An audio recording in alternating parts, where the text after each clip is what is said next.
I'm so pleased that Intuit is honoring Leslie as its historic expansion nears the finish line. Leslie has been a nonpareil scholar for self-taught artists. Her contributions to Intuit and to other institutions have provided foundational layering, one could say the building blocks, for important knowledge in the field. And she so deserves to have her work recognized. So here's to you, Leslie. I really can't think of anyone who has done more to contribute to the serious scholarship of the work of self-taught artists. Congratulations. Leslie, you set a magnificent example for the field, both with your exhibitions and your scholarship, but you're also an incredible mentor. And I'm so grateful for everything that you've done to not only shine a light on all of these deserving artists, but also support others in the field so that we may do so as well. Thank you and congratulations. You and I have collaborated on several projects together. Most recently, the deep dive that we both did on the life of Bill Traylor. But I wanted to put a spotlight on another part of your life, which is your commitment to family. There's no art fair that keeps you from taking the train back to DC to make sure that you're available for one of Leon's swim meets. You're somebody who keeps your friends and family close. You're a champion in both worlds, or between both worlds. Leslie Umberger is redefining the field of folk and self-taught art. She's an exemplar of curatorial vision and one of the most important voices in our field. And it's a pleasure and an honor to have her as a colleague. I've been so impressed over the years watching you weave research, insight, and magic into exhibition after exhibition. I admire your deep respect for the artists, for the makers of that magic. You're a curatorial North Star and a rock star. All right, I'm Jan Petrie, former board chair of Intuit. I think that many of us in Chicago became engaged with Leslie during her groundbreaking time at the John Michael Kohler Art Center. Her curatorial work there with exhibitions and collections was astounding. Her research interests include artists who have navigated their own path, such as Emery Bagdon, and artists who transformed their personal realms into comprehensive art environments. No one had explored environments as she did in her exhibit and major book, Sublime Spaces and Visionary Worlds, Built Environments of Vernacular Artists.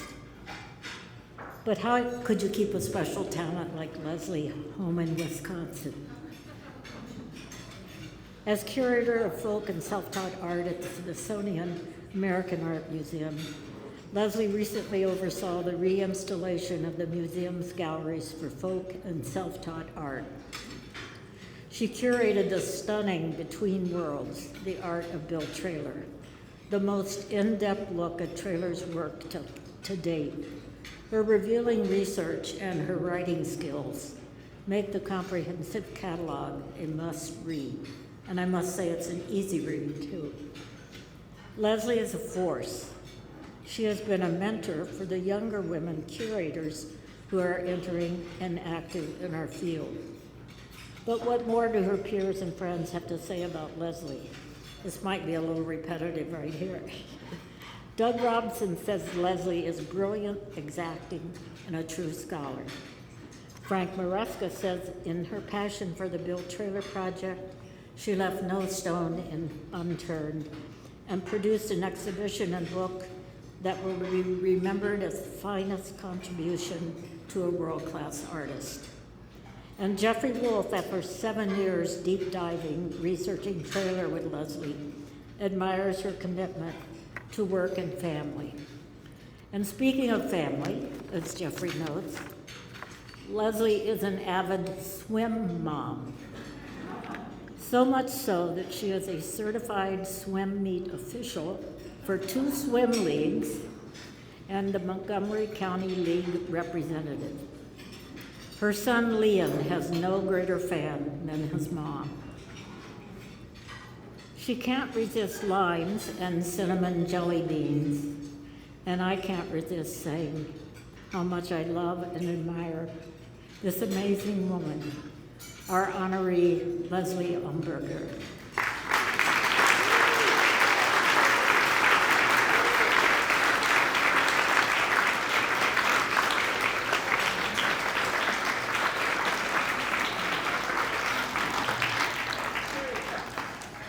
Thank you so much, Jan and Deb and everyone at Intuit for inviting me here this evening, for all of this tireless work in growing such an amazing organization, and for this extraordinary acknowledgement of my work in our shared field.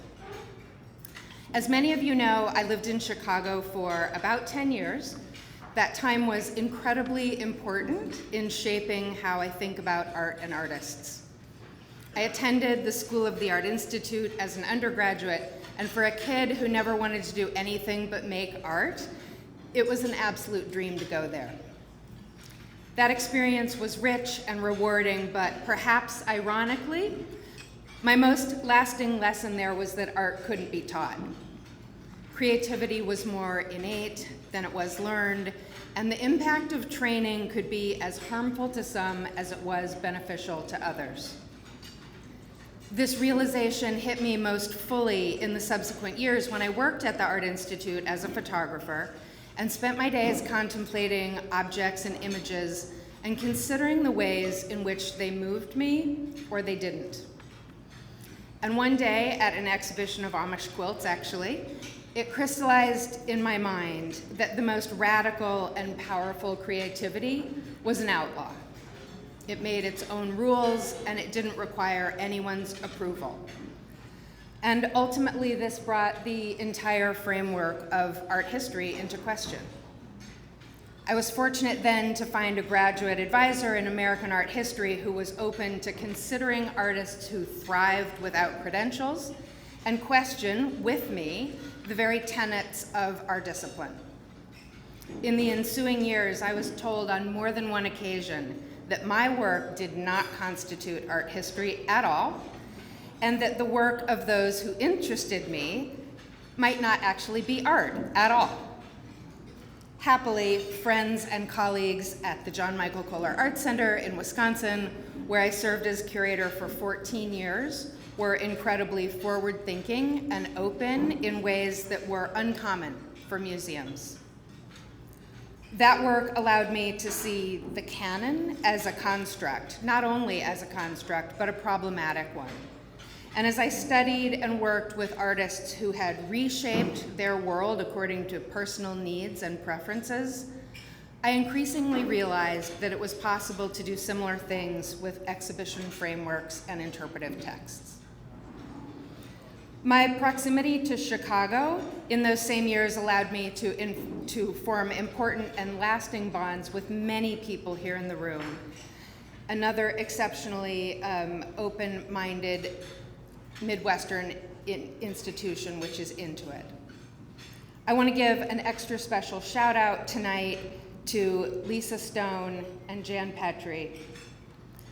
My gratitude to both of you for your curiosity, energy, support, and willingness to learn and explore with me over all of these decades. It's fathomless.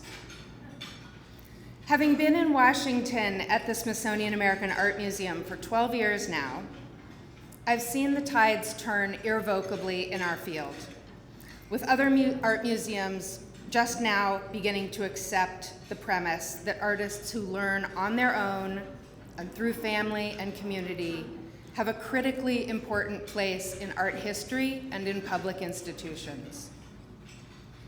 This is a genuine honor to the honorary committee, the host committee, the board of directors, and all of the additional supporters and sponsors of Intuit that are here tonight.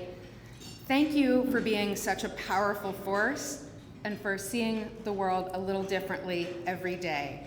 You all make such a difference. Thank you.